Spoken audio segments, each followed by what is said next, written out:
और इस बीच एक बड़ी खबर का रुख करेंगे बुलेटिन में। मथुरा में एक लड़की को छत से फेंकने का मामला सामने आया है। लड़की के छत से फेंकने का वाकया सीसीटीवी में कैद हुआ है। मुतासरा की हालत बेहद नाजुक बताई जा रही है। फिलहाल अस्पताल में दाखिल करा दिया गया लड़की को। लड़की के भाई की शिकायत पर पुलिस ने 2 मुलजिमीन को गिरफ्तार किया है। मुतासरा के भाई ने नौजवानों पर बहन को परेशान करने का इल्जाम लगाया। छाथा कोतवाली इलाके का ये मामला बताया जा रहा है। बड़ा अपडेट इस वक्त आपको बता रहे मथुरा से।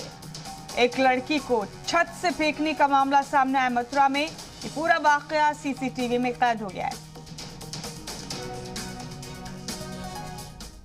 एक बालिका के परिजनों ने थाना पर आकर शिकायत दर्ज कराई कि बालिका को कुछ लोगों द्वारा छत से फेंक दिया गया है, जिसके पश्चात बालिका के शरीर में चोटें आई हैं।